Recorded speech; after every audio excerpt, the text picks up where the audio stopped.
views and opinions expressed in this program are those of the participants and do not necessarily reflect the views of BronxNet or the program underwriters.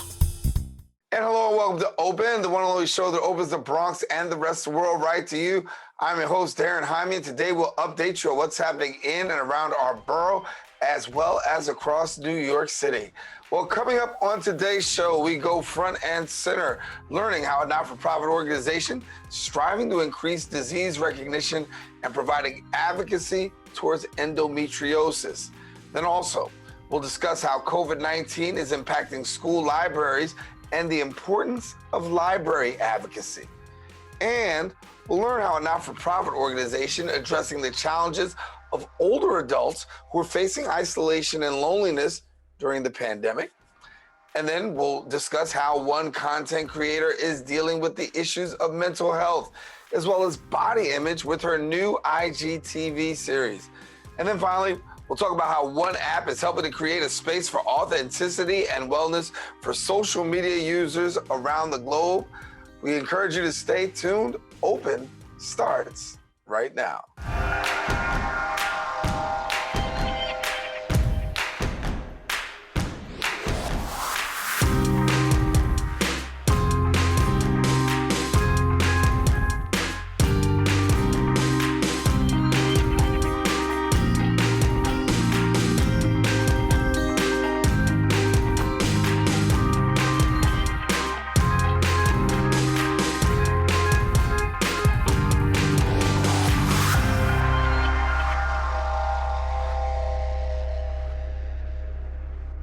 And hello, everyone, and welcome to Open. Today is Wednesday, March the 10th, and you are watching Open, a live and interactive program that brings the Bronx to New York City straight to your TV set.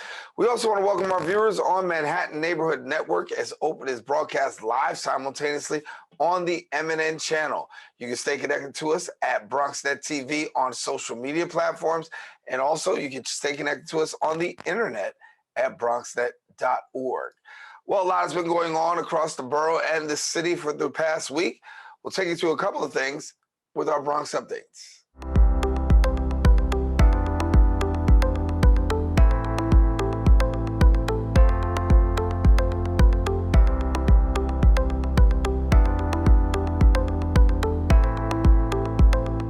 We start off staying right here in the borough of the Bronx. A rally in the Bronx, security guards working at the Acacia Network shelters rallied in not-for-profit's Bronx headquarters on the anniversary of the first confirmed COVID-19 case in New York, denouncing the not-for-profit provider over a lack of safety measures. Our BronxNet reporter, Darissa White, brings us the story right now. If we can't get no justice, then you can't get no peace. Frustrated chants filled 162nd Street and 163rd Street in the Longwood section of the Bronx on Monday morning as essential security workers gathered to let their voices be heard regarding claims that Acacia Network hasn't provided adequate protection for workers during the pandemic. Still, to this day, people do not have proper screening going into the shelters to make sure that clients and workers are not bringing COVID inside to these congregate sites. Acacia Network is a nonprofit organization that offers shelter, education, and mental health services. But the security officers who work there say that the network hasn't provided proper safety measures, and they're worried about contracting COVID-19 and bringing it home. Sometimes I fear that the pen may be affected, or the paper or anything I'm handling may be affected with bacteria and this virus without me even knowing about it. We reached out to Acacia Network for comment regarding the work conditions, and we received an email statement which reads in part, "We have implemented and ensured compliance with proper health and safety guidelines in accordance with guidelines issued by city, state, and federal agencies, including screening procedures, the provision of hand sanitizer, gloves, and sufficient PPE at our facilities, and proper guidance on their use. Since Acacia Network began administering COVID-19 vaccinations to eligible individuals, including frontline workers at our primary care clinics, we have offered to vaccinate staff of our homeless shelters, including security guards. We take all concerns raised by employees seriously and promptly address them." Workers like Irving James say the precautions aren't enough. I'm worried about contracting COVID-19 to bring to my house, to my wife, and to my family. That's my most concern. The rally comes on the anniversary of the first known case of COVID-19 in the city. Reporting for BronxNet, Darissa White. And thank you, Darissa. Well, of course, we'll continue to follow that story.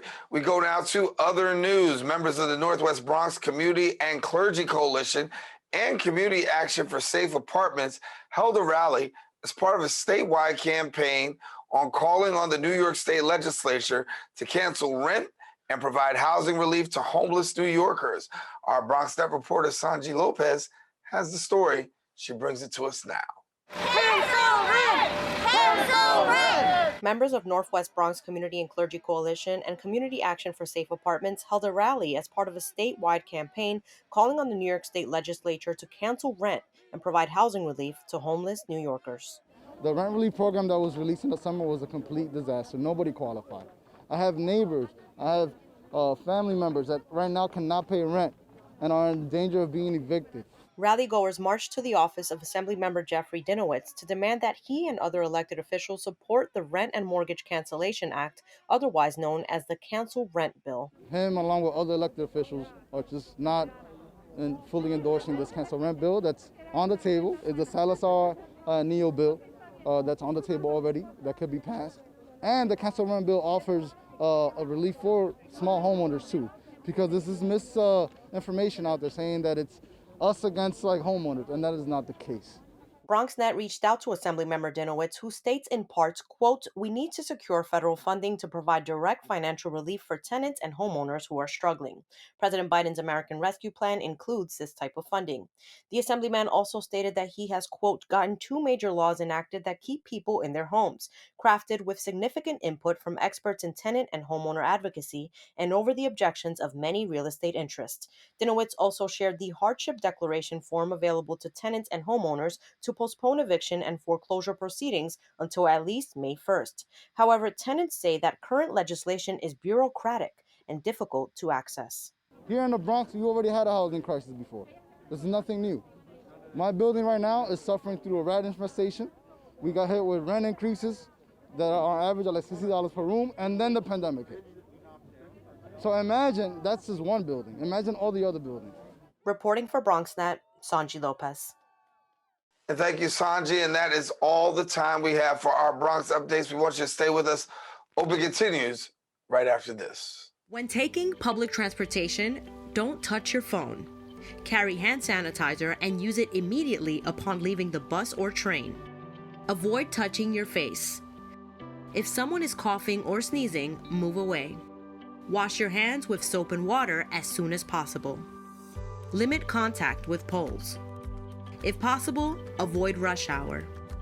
Don't eat or drink on public transportation. Keep your bag off the floor or other surfaces. Avoid directly touching turnstiles. Stay up to date with the latest from your local health department and CDC.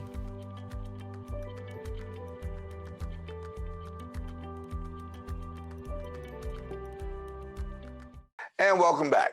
March is Endometriosis Awareness Month, and the Endometriosis Foundation of America is a not-for-profit organization dedicated to increasing disease recognition, providing advocacy, facilitating expert surgical training, and funding landmark endometriosis research. Joining us now to share more of the details of the organization is the Executive Director of the Endometriosis Foundation of America. We're pleased to be joined by Margaret Kasper-Cianci, I should say, and we're pleased to join you. Margaret, thank you. Thank you, Darren, for having us. We so appreciate the work that you do for the community. So thank you very, very much.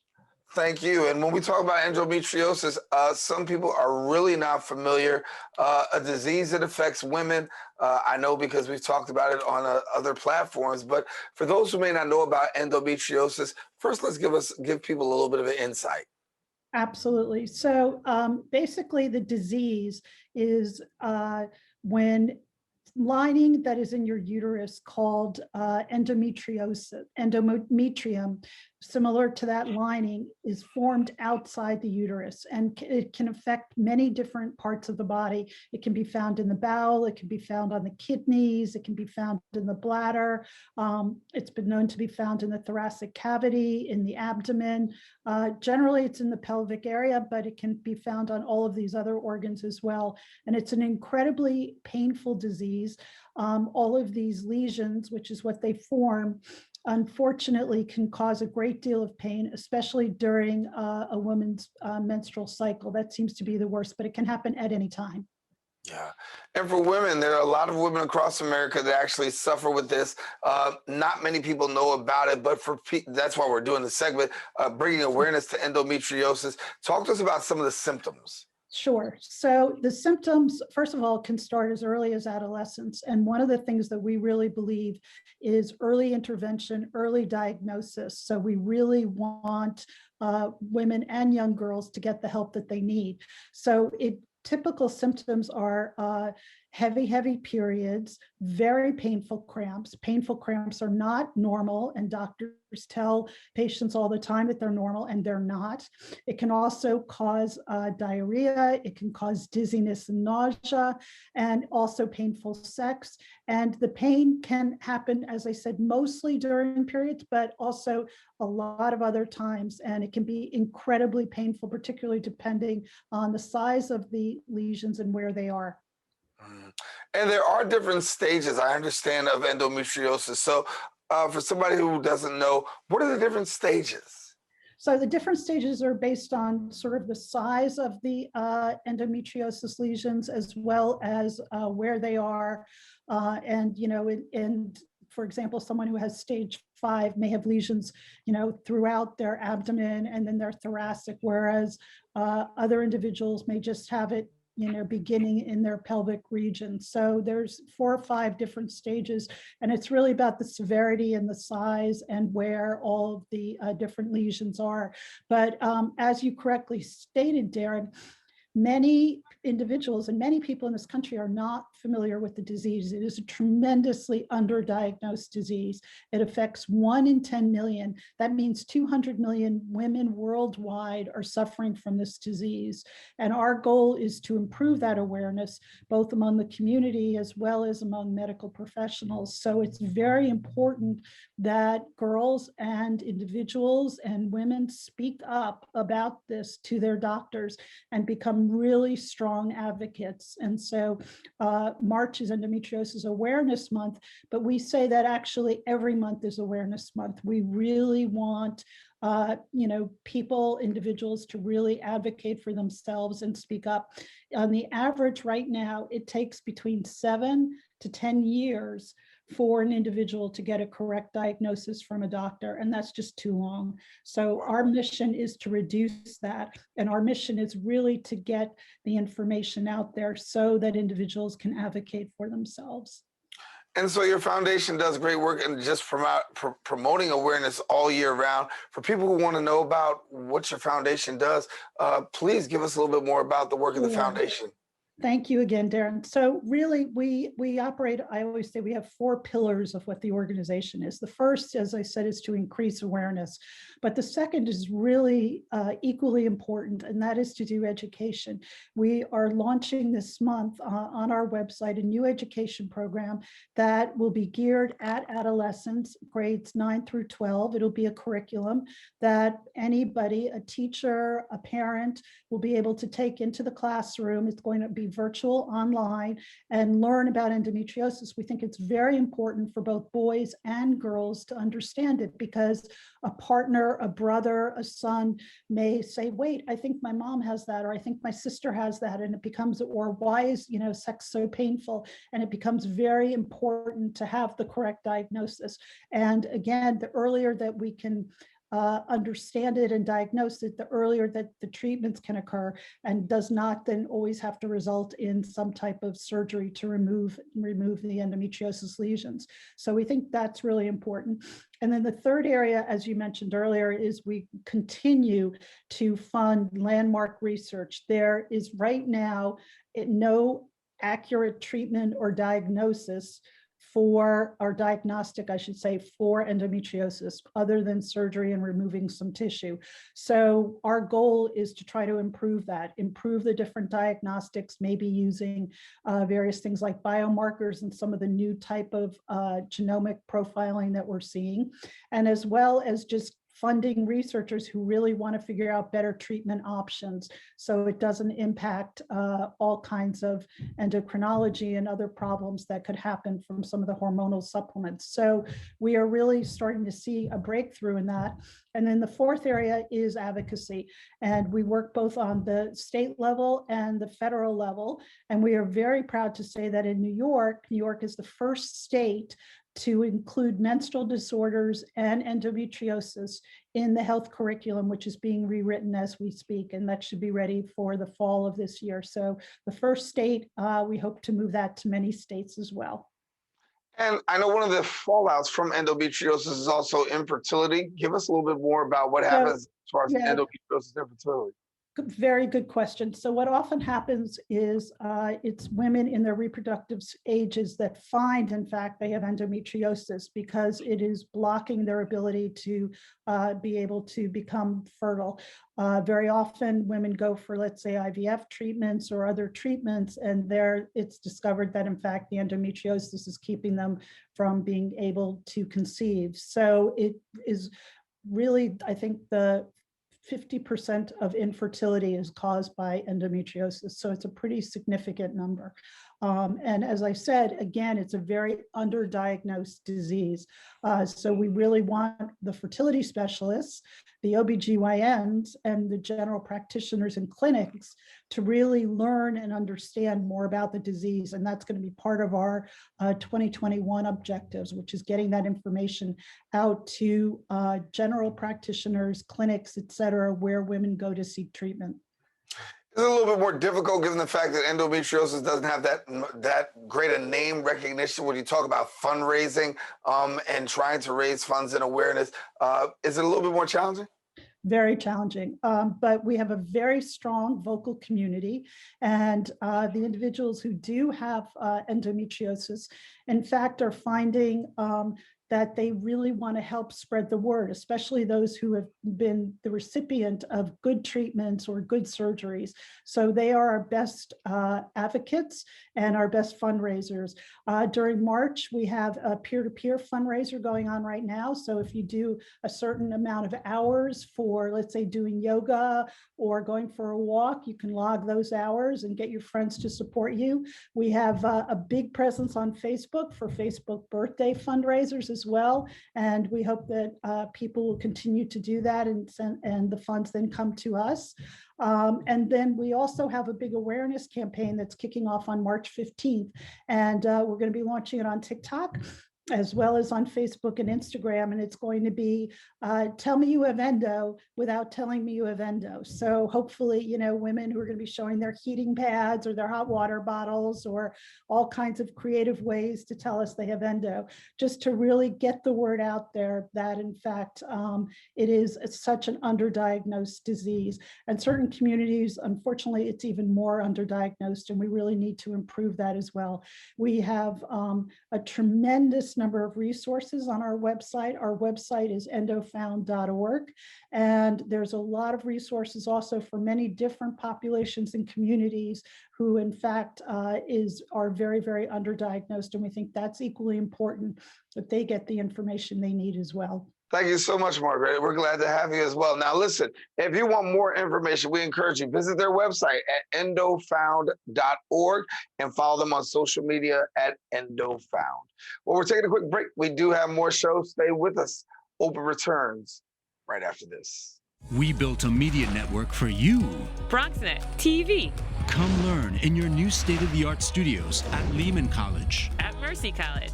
And coming soon to the South Bronx in the Hub. Inspire with your stories, culture, history. Your Bronx on BronxNet. Engage with us. Connect with us at your channels and at BronxNet.tv.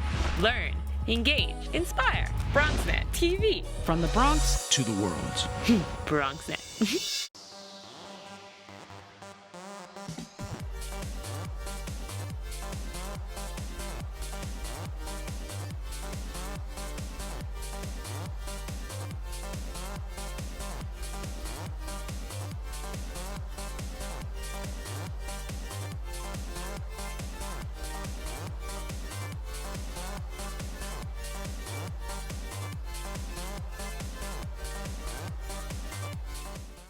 And welcome back to the show. School library programs have been hit hard across the country during the COVID-19 pandemic. In New York City, funding challenges and changes to the way school is held online have led to the reassignment of school librarians away from their libraries. New York School Librarians Association and Every Library are working together to ensure every school librarian is returned to their libraries in the next school year. And they don't want to lose any of the school librarian positions in the process. Well, how are the two organizations providing critical support to libraries and librarians during these challenging times? Well, joining us now to share a little bit more and provide further insight is the president of the New York School Librarians Association, Jillian Ehlers, and then also the executive director of Every Library, John Kratzka. And we thank you so much for being with us. Thank you, Darren. Thank you. Glad to have you. Jillian, I'll start first with you. Talk to us about school librarians. Very important. But given the fact of COVID-19, we know that job and job descriptions kind of like shifted a little bit. But talk to us about how school librarians have been effective in working throughout COVID-19. Well, I first want to talk about how school librarians are different today than they were when we were growing up, and what we provide students or teaching students about identifying fake news and understanding misinformation and digital skills like makerspace, coding, and robotics. We also help to fill in the curriculum gaps with resources and books that are culturally relevant to our students, focused on the social issues of their communities. And when the pandemic started and schools closed last March, school librarians had to figure out ways to continue to do this work virtually. And because we are trained to do this, it wasn't too tricky. We just had to bring our physical programs into the virtual world. And a lot of librarians were still hosting their programming online with book clubs and author visits and makerspace workshops and anime clubs. And they were still supporting teachers in the classroom with lesson plans and resources and video tutorials. And they were also helping schools in general get themselves online. Mm-hmm. And here in New York, does every school have a library? So there are about 1,850 schools in New York City, and there's only about 250 certified school librarians. So we don't have the school librarians in the schools, and a lot of schools don't have the library spaces. A lot of school libraries have doors locked, lights out for years. Wow. And John, talk to me a little bit about library advocacy, because I know that's a little bit about what you do as well. Important to advocate for libraries and librarians, and share a little bit about that. Darren, it's not just advocating for the positions in the place, it's advocating for the students and the families at the same time. The work that the school librarians do for students of all different abilities, all different stages. I mean, in New York City, you've got a high percentage of kids who are English language learners. Your proficiency rates on English and on math are below 50%. School librarians are uniquely positioned through this time of remote and blended learning, but when we get them back into the heart of the school, which is the school library, to help those students with individualized learning, to teach across the curriculum. We're advocating for these positions and for budget for the school library programs because of the outcomes for kids. As Jillian mentioned a moment ago, from the height of 1,500 school librarians back in 2005 down to 250 or so today. There's a crisis right now in New York schools, and we don't want to see it exacerbated by keeping school librarians who've stepped up during COVID, who've had to be reassigned during COVID. There's a crisis that will be compounded if they don't get back into their school libraries in the fall of 2021. Tell me, John, a little bit more about policy. What policy initiatives could actually be of benefit to school librarians that maybe viewers are not familiar with? Well, there's a law that dates back to 1974 in the state of New York that mandates a school librarian in a middle school and a high school. Elementary is different, but middle schools and high schools. I mean, in the Bronx right now, you take, for example, the Bronx High School of Science. There's two wonderful school librarians there. Part of that 1974 law, we'd like to see that applied all the way across the Bronx and the other boroughs for every student in New York City schools. It's a law that dates back to since when I was a kid, when we had enough folks in the school libraries working and supporting student outcomes and families, especially now during this very dislocated time. We're not looking for anything new here, Darren. We want to get back to 1974. Somebody in the middle school, somebody in the high school doing school librarian work. Mhm. And talk to me about how schools are funded, Jillian. The school libraries are funded. We hear a lot about libraries and librarians, but how are they actually funded? School libraries are actually severely underfunded. We do have a budget for books, but a lot of the other programming, technology, author visits, that's not funded, and a lot of it ends up coming out of teachers' pockets. Wow. Wow.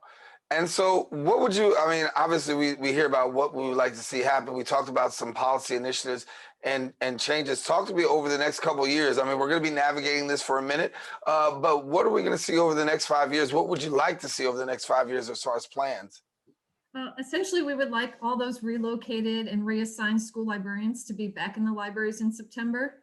I know that if we're back to in-person instruction, our school communities are going to be in crisis, and I really believe that school librarians will be at the forefront of healing our school communities.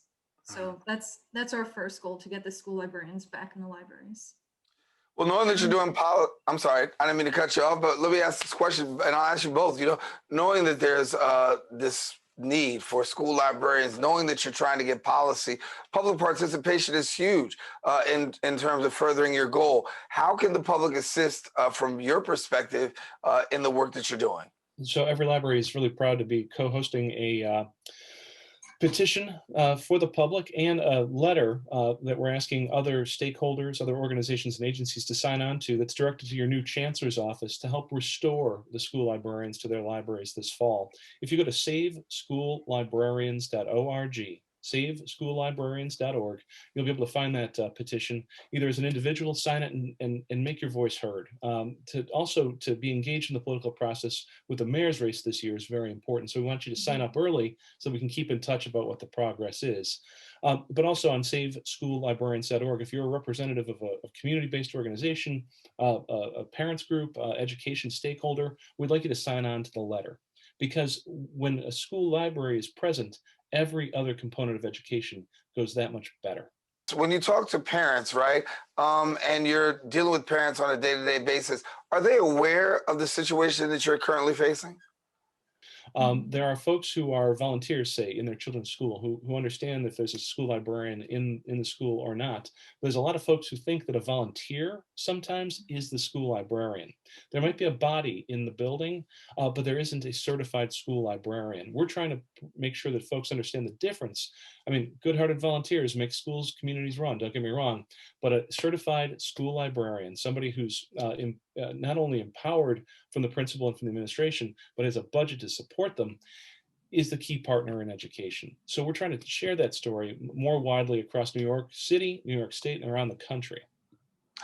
Julian, explain to me a little bit more about the power of a librarian, if you will, to a student, to a parent, and to the educational system. School librarians are offering so much to school communities. As I had mentioned earlier, a lot of the skills, future-ready skills, and community partnerships. And I think students use the library as a safe space. And I know that right now during the pandemic, a lot of these students don't have that safe space that they had when they were in the building. So we're so much more, our library programs are as dynamic as the school librarians that run them. So we have so much more going on than just books, but we're the safe space for kids. We're a space for kids to interact with each other and share passions and learn and take on just like information agency and creative agency and really explore who they want to be, who they are. And I think that's super important for students and the communities. Right. And John, before we go, share with us a little bit more about how, again, the public can join in on the fight and the work that you're doing. Darren, I really appreciate that. Again, folks, if you want to come to saveschoollibrarians.org, the main page has got two elements up there. One is a petition. If you agree that every student should have access to a school library staffed by a certified school librarian all across the Bronx and the rest of New York City, please join us. We want to be able to send a message to the new chancellor's office to be able to talk with a clear voice across different parts of society that says we should be focusing, as we move from a very disrupted time into the next normal, on making sure that every student has access to those resources, but more importantly, the school librarian who helps them succeed. All right. Well, thank you, Julian and John. Listen, now, if you want more information, we encourage you to visit the website at nycsla.com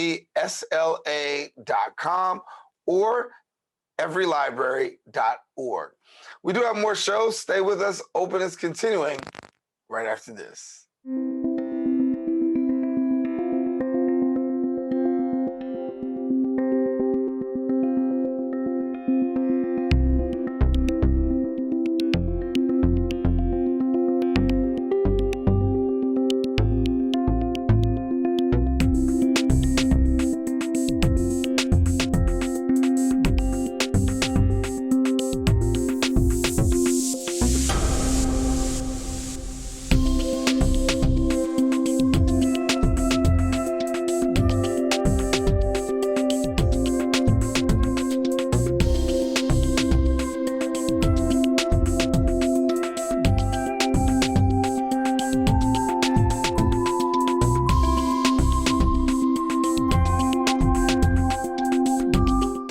Welcome back.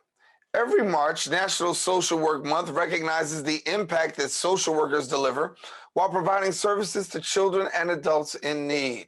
Durant's programs for older adult engagement have become a national example for alleviating social isolation and loneliness. This public health crisis of isolation and loneliness became even more critical during the COVID-19 pandemic. Here now to share more is the synagogue outreach social worker at Durant. We're pleased to be joined by Jane Bloomstein. And Jane, welcome to Open. Thank you so much, Darren. I'm so thrilled to be here. Yeah, so let's talk about this here. So reaching seniors obviously is the target goal here, but talk to us about how this program really enriches the lives of those. So how Dorot enriches the lives of seniors? You know, we do it in a multitude of ways. We work with both homebound and mobile seniors in a multitude of programs. Of course, we've had to move everything virtual during the pandemic. And we have an incredibly creative model where we are using thousands and thousands of volunteers on an annualized basis to bring the generations together for their mutual benefit. We do it through one-on-one programs like friendly visiting. We do it through on-site programs where we have exercise classes and lectures and concerts and things like that. And during COVID, where we've had to move everything online, something like our on-site programs has become on-site at home. So we offer over 25 classes every week. And now we can reach hundreds of people where before we could reach maybe 25 or 30 people per class. Now we can have over 100 people in a class. So, and with COVID-19, the way that it is, I know that it's been hard to reach seniors, particularly during this time of COVID-19. Isolation is very big. How have you been able to maintain connection, particularly during social distancing? So one of the things we've done, which has been incredible, is we've really encouraged our seniors to learn how to use technology. Dorot has been doing this for quite a while, but we've actually upped our game and developed some incredible tech guides and brought on more tech volunteers to teach our seniors how to use Zoom, so that seniors who before might have been really reluctant to get onto a computer and to get onto a Zoom or a Zoom session have now been doing that. I have a client who's 94 years old. She's a Holocaust survivor. She swore up and down that she would never use a computer. She got an iPhone during the pandemic. We got a volunteer to help her teach her how to use her iPhone. And now she is Zooming into concerts twice a week, every other week. And this is something I would never have imagined her doing. So, you know, I'm really proud of a client like her who's really changed something she would never have done in the past. So they've really been able to make the adaptability to go towards technology, because I know a lot of seniors are sometimes resistant. Absolutely. And, you know, I think that out of, you know, sometimes necessity is the mother of invention, right? And so it's really been heartening to see that seniors are willing to be changing and adapting just like we all are. You know, but I will say that one of the things that I've learned is, you know, we've all been socially isolated during this time. And whereas this is a message we've been talking about for a very long time, certainly it's the mission of Dorot is to focus on social isolation. I think that I personally have learned a lot through this year and have developed a different kind of understanding of what it means for our clients to be isolated, which has really furthered my work and made me even more empathic to the needs of these seniors. Yeah. Talk to me about National Social Work Month. It is the month of March, and we salute social workers. And so talk to us about it. About social workers. Well, you know what? We are, and actually the theme of this month is that social workers are essential. And I think that is a great message. You know, here at DeRote, 25% of our staff actually have an MSW. Not everyone here at DeRote who has an MSW or Master's in Social Work is working in a social work capacity. But our social workers are kind of the heartbeat of our organization. We're the ones who during regular times go out into the field, meet our seniors in their homes, assess them, figure out what resources they need. And we are kind of the people who figure out how our seniors' lives could be better, either by connecting them to our programs or to other resources in the community. And, you know, we're an interesting bunch of social workers. You know, we love to be together. We love to connect with each other as well as with our clients. And we've done our very best to stay connected with each other, even during COVID, getting together after hours to catch up with each other. We have developed a book group to really stay connected, doing lots of things, even beyond our regular work to keep our energy up. It's draining sometimes to be a social worker. You know, you listen to people and telling you what's going on in their lives. And we need to take time out for ourselves as well to make sure we re-up our energy and take care of ourselves so we can arrive every day fresh and ready to help. So with this now, can you give me a little bit about how you're able to actually serve as a social worker, given the fact of the pandemic and everything else? One of the things that I've done that's new and different is I've been running groups. Now that we have Zoom technology, it's allowed us to kind of use our time even more wisely. So as a synagogue outreach social worker, I work with 10 synagogues, or myself and my colleague work with 10 synagogues in Manhattan. And early on in the pandemic, one of our synagogues approached us and asked us if we could do a COVID support group for their isolated seniors at the synagogue. So normally that might be more challenging. We'd have to travel back and forth, or it'd be difficult to find a time that the seniors could come to the synagogue. But with Zoom, we were able to start it up right away. We started it in March, and this group is still going to this day. We initially met twice a week. Now we meet once a week. And it's actually opened up a new way for me to work here at DeRote. I used to do much more one-on-one work. Now I'm doing more group work, and I absolutely love it. All right, Jane Bloomstein, thank you so much for joining us here on Open. And anything else you'd like to share before we go? I'm really grateful that you have me on today. It's been wonderful to share the kind of work that we do, and preparing for today gave me an opportunity to really appreciate how incredible us social workers are and what we contribute to our seniors' lives. And thank you so much for having me. Well, great to have you here with us on Open, Jane. And we want people to know now, listen, if you want more information, you can always visit their website at DeRoteUSA.org. And then also you can follow them on social media at DeRoteUSA. We've got more shows. Stay with us. Don't go anywhere. Open will return right after this.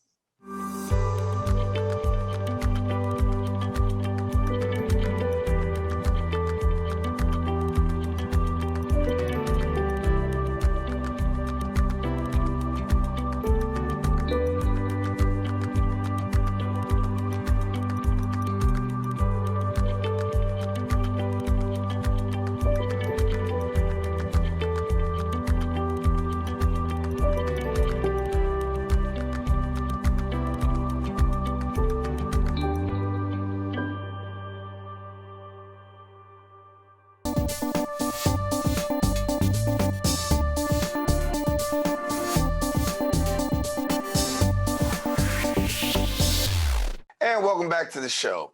Well, people have a tendency to glorify social media models and those that fit that aesthetic. Well, everyone wants to be an influencer, and with people chasing a certain look visually, everyone is starting to have the same kind of look. Well, social media has become a platform for its users to obtain likes and to receive validation and praise from other viewers. Our next guest is looking to change the single-minded look of what an influencer should look like in the year 2021 and going forward, with the creation of a recent Instagram live TV series called Everything You Need Is Within.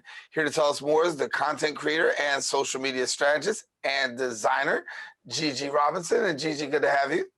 Good to be here. Thank you so much, Darren. Thank you. And well, I gave a little bit of an intro, but tell our viewers, where are we really going wrong in this social media quest for likes and shares? I mean, you got a different mindset.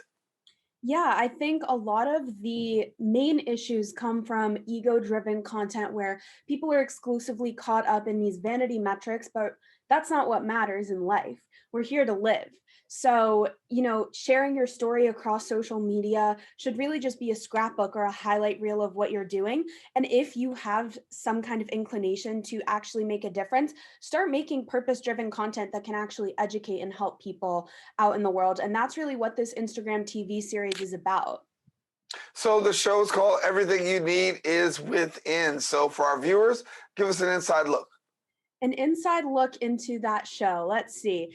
I bring on different people, my friends, brands, founders. I like to highlight females because I myself am a woman, and happy International Women's Day for those celebrating. And this Instagram TV show is about exploring topics of body image and mental health and being vulnerable and talking about the struggles that we've dealt with regardless of our background or our identity, and making sure that we can kind of pave the way by talking about struggles and finding ways to not only resonate with our audience, but also ways to help them through their own struggle so that they can, finish or work on their journey throughout life in a positive way.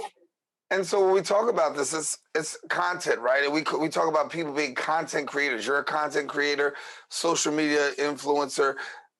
Give me some insight into being a content creator and a creative one at that, because a lot of stuff that we see really does look the same. But talk about what you value as needed at a time like this. Right. Well, you don't need a fancy camera. That's the whole point of, anyone can be a photographer, anyone can be an influencer. But again, I really do think it comes from your own creative spark or your own flair that you're putting on content. Are you just posting photos of your outfits or of your daily routine going for a run? Or are you actually making content that people can relate to, that is going to educate them or going to impact their life in a positive way? So whenever I'm making content, I decide to add this element of sharing the vulnerability of my chronic illness and the things that I experience daily, about my mental health, about my body image. And I feel like all of these things are, moments where I've struggled in the past. And I really wish okay, my life's public now as a 22-year-old artist. When I was 12 to 16 or 18 in high school and middle school here in New York City, I didn't have that. It was all about, just posting and we had Vine, and it was all about this clout chasing. And I wish that I really had an influencer to look up to or a role model at the time that I could just think wow, this person had the same body image issues as I did, or the same eating disorder, the same mental health struggles at the time. And I really just want to provide that for the younger audience, because at the end of the day, a majority of my following is younger people. It mainly comes from TikTok. And that's something that's super important when you are a creator, is to monitor your insights and kind of look at who's actually consuming this and how can I optimize my content best for that audience. And for you, talking about your audience, you've been very transparent with your audience, letting them know about your life. You've also navigated through a chronic illness during this pandemic. Talk to us about that. Yeah, it's been really interesting being 22 years old, stuck in my apartment, with my dog, and moving back home from college. I had a completely different plan a year ago. If you were to say, Gigi, what would life look like a year from now once you're graduated with your degree? I would be like, oh yeah, I'll be out in Los Angeles, living life. But I am back here in New York City, and I've really been able to kind of refocus and recenter my content and my skills in photography, and shoot in my studio almost every single day, practice new things, focus on entering different competitions and developing series like this Instagram TV show, which I don't know would have, if it would have existed had I not been through this crazy past year of being isolated and struggling with friendships and struggling with mental health and eating disorders again. So really, although 2020 was a really crazy year, again, I think it really helped me recenter my focus and my mission as a creator to help others and really just, again, make this purpose-driven strategy for my content moving forward. So how do people get to watch your IG and the stuff that's going on? Talk to us about how often can they check it out, and when does a new episode come on, and all Yeah. that. So you guys can all go to my Instagram, which is just at It's Gigi Robinson, and you can go to my Instagram TV and you can stream any of the past episodes. It's right there on the page, but I haven't nailed down an exact time every week. All I can tell you is I go live with a guest once a week, or sometimes twice. Sometimes I will do a double feature if I get really excited or in the mood, and I just go live with them. You can tune in live, or again, you can go over to the Instagram TV section of my Instagram page and just view it from right there. Yeah, IGTV is huge, and a lot of people on IGTV, a lot of people on TikTok, and you've been able to master TikTok as well, huh? Yeah, I think so many people say niche down, focus on one thing, and I am really all about, yes, focus on one thing, but you're allowed to do other things. You're not glued to one thing. And when you do have an audience and you look at those different elements of your demographics of the people that are following you, you have to maybe sometimes make some shifts. Or if a social matter comes up that is about, injustice in the world or rights, civil rights, I think those are important things to talk about. And as an influencer, it's my responsibility to make sure that I'm providing that kind of content to my audience, as well as also working with brands that are vocal about it and making sure that they're aligned with my core values of, equal justice for everyone and continuing to fight for it for everyone. Yeah. Well, congratulations. You're doing a great job and really putting things out there in a positive light. Gigi Robinson, thank you for being with us here on Open. Thank you so much. All righty. Want to let you know now, if you want more information, of course, we want you to visit our website, GigiRobinson.com, or you can follow her on social media at It's Gigi Robinson. And we want you to continue with us. We're going to take a quick break, but stay with us. Open returns right after this. We know that people are dealing with the health crisis, but there's also a lot of food insecurity. We're giving out healthy food options, and that's what's key here. If you're a senior, you have a disability, they'll actually deliver meals to you. The residents are anxious, they're worried, they're scared, they want to be tested. When things were happening in our community, and we couldn't get the help. There's almost a presumption of criminality that attaches to your skin color. The site will prioritize those who are at highest risk in the population. If you feel symptoms and you'd like to visit one of these COVID-19 testing sites here in the Bronx, you may call the State Health Department's hotline. Important to note about this site is no reservations are needed. This is a walk-in clinic. A lot of us are out of work and looking for something to do. We have the machinery and the skills to make large scales of these masks and gowns. Take care of your people. It's going to go way further than we actually can understand. Right now, employees like myself are just adjusting to the new reality. Reporting from BronxNet, and welcome back to the show. Well, social media has become an integral part of our daily life to maintain relationships as well as feeling connected during a period where in-person interaction is extremely limited. Although concerns over the negative effects of this widespread adoption are becoming more common, noting these concerns, Gravity is a company that's on a mission to give the world a healthier and a more empowering social experience, developed an app to address the flaws in the current social dynamic, as well as empowering new future. I should say the company is also a next generation chat and a social engagement app enabling users to combine and filter their social feeds. And here now to share a little bit more is the co-founder and CEO of Gravity, Jerry Chien. And we thank you so much, Jerry, for being with us. Oh, thanks for having me, Darren. Really appreciate it.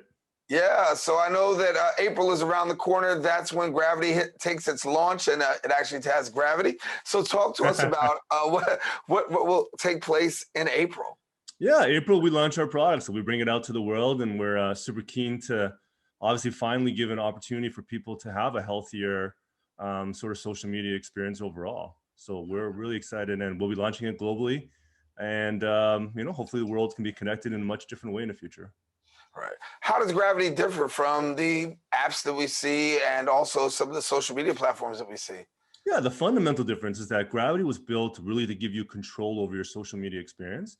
So what it allows you to do is really take a look at, hey, how are you using all your different social apps, and how do you keep enjoying what you enjoy out of your social platforms, but cut out all the stuff you don't, like cut out all the spam, all the clutter, all those sort of like, external validation features that kind of like get your anxiety up and everything like that. And, we try to take a look at, what would be the best experience for users if we could cut all that out and find a way to actually give people the power and the control to make their social media experience the way that they want it to be versus what algorithms from different social media apps are really pushing to them to experience. So it's really bringing it back to center for users.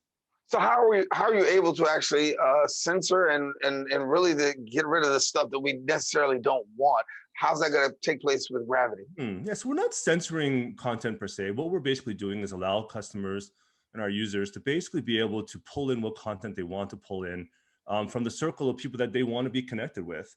So we based our product on a chat app. So a chat app, just like WhatsApp or Telegram, where people communicate. But what we have is basically a built-in social feed hub, which allows users to kind of pull in all the different content from all the different platforms, but only the content that they want to see. So you have to be obviously connected to somebody that, in Gravity to be able to see their content. But basically you'll be able to know if your friend from, is making a post on whether it's Facebook, LinkedIn, Instagram, whatever it may be. If you say that you want their content to show up in your feed, it will show up in your feed. And nothing else will be associated with that. There won't be no forced ads upon you or other things that are friends of friends. It's really a very direct way for you to stay on top of your social networks. So you have total control of what content you want to see and from who. Mm-hmm. And there's a huge psychological impact on social media. I mean, social media, does a lot of things to the brain. We know that it can be positive, it can be negative. Give us a little bit about your take of what you found to be some of the psychological effects of social media. Yeah, it's a really tough situation because people are obviously scrambling to find ways to feel connected in this world. And obviously turning to social media because it's something that they're used to, they enjoy. But certainly what people don't really sort of understand and have awareness around generally is that these social media apps and their algorithms are pushing the edge of, borderline, actually probably very directly manipulating people into sort of experiencing things that the social media apps want you to experience. They want you ultimately to stay on their app as long as possible. And if you're not on their app, they want to bring you back on their app no matter how they need to sort of like create that incentive for you to do so. So they're always scanning and thinking about, what are the things that you're going to react to? And if you react to something, that means you're obviously on their platforms. Unfortunately, those reactions that they're really plucking on your heartstrings on is really the negative stuff. It's kind of like when you get agitated or when you get, sort of like content that aggravates you, that causes you to actually spend more time on their apps. And unfortunately, the algorithms don't know the difference between, whether it's a good or a bad thing that you're spending time on their app. They just measure what's it going to take to get you on that app. So it's obviously affecting people's experience, and the content you consume on a daily basis definitely affects not just your mood and your attitude, but the choices that you make in your life. And so they're fundamentally inching you little by little towards a direction that they want you to, and that's normally involves staying on their apps so they can sell more ads or push products towards you. And this pandemic has definitely had a large effect on the mind as well as interaction. Talk to us about that. We see the pandemic as being something that has been a negative, but for people who use social media and for social media content creators, it's been something positive. And then, of course, the Facebooks, the Instagrams, the TikToks, and those the likes. It's definitely been something that has helped them during this season. Yeah, I mean, obviously, people are stuck in their homes and they want entertainment. They want to feel connected. And I think, as I said earlier, they turn to social media because that's what's there. It's on their phone. They're always on their phone. And I would say what's funny or what's interesting is that this concept of screen time or managing their screen time, I'm not sure, Darren, if you're a parent or not, but Imagine trying to get your kids to control their screen time. It's virtually impossible, let alone for us, even to control our screen time is virtually impossible. And what's interesting is that the social media apps are more than happy to push this narrative. I mean, ultimately, they know that their product is addictive. So yeah, go ahead and try. The problem is you. You are not able to handle your addiction, and I think they are more than happy to promote that because it takes the onus off of themselves, which is they're the ones that are creating all this manipulative content and all this design features that are meant to keep you on and keep you addicted, keep those dopamines hitting. And I did a little social YouTube post on it where we talked about how this is really just an illusion. Like screen time is really an illusion. It's really about getting those social apps to sort of change their sort of tactics and their sort of algorithms to be able to give people, a better sort of opportunity to actually have a healthier experience. Yeah.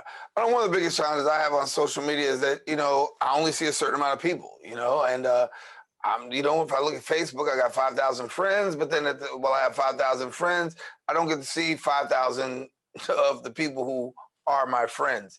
Talk to us about, gravity and how that could help my dilemma, if you will. Yeah. What happens is that you have this fear of missing out, or you're just not getting stuff that you should be getting or that you would want to get. So you end up either endlessly scrolling, flipping back and forth between your ads because you don't know what's coming at you. You don't miss something. Or, you know what, this is too messy, screw it, I'm not going to be on social media. And those are kind of the two choices you're facing, but you're either missing out on content because you aren't on it enough, or you're missing out on content because you're not on it. So it's a really weird catch-22 that you're in. We solve that problem by basically integrating the fact that when you have your chat platform with your friends and you're all connected and everything like that, when any one of your friends make a post, you will basically know. So you don't have to sit there waiting.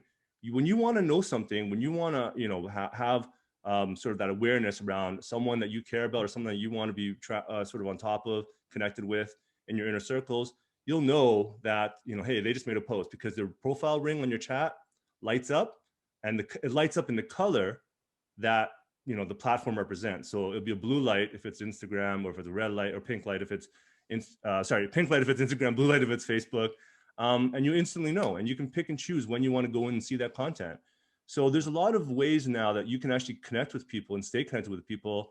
Whereas right now, social media just wouldn't allow you to do it. Those apps have all of that clutter and all those algorithms kind of, just chasing you around and your tail around, I guess. And what we've done is we've actually organized the feed in a chronological order. So you can actually know when you're actually caught up for the day. So instead of you guessing what's coming down your feed or what you have to catch up on, when you're caught up. Wow. Okay. Well, we want to let our viewers know that it's coming out in April. So get ready, and get ready. Thanks a lot, Jerry, for being with us. Thank you so much, Darren. Really appreciate it. Appreciate you. Now, listen, if people want more information, what you can do is visit their website at gravity.ai, and then also follow them on social media at Your Gravity. All right, well, we've come to the end of our show today. Want to thank all of our guests for joining us, most of all you, the viewer, for tuning in. And if you missed any part, you can always catch the Recablecast. That would be on Optimum's Channel 67, Verizon Files Channel 2133, or anytime on the web at bronxnet.org. For all of us here on Open, thank you for watching. If you want a brand new episode, join us on Friday. My girl, Rena Valentine, has arts, entertainment, COVID-related stuff as well. Don't want to miss that.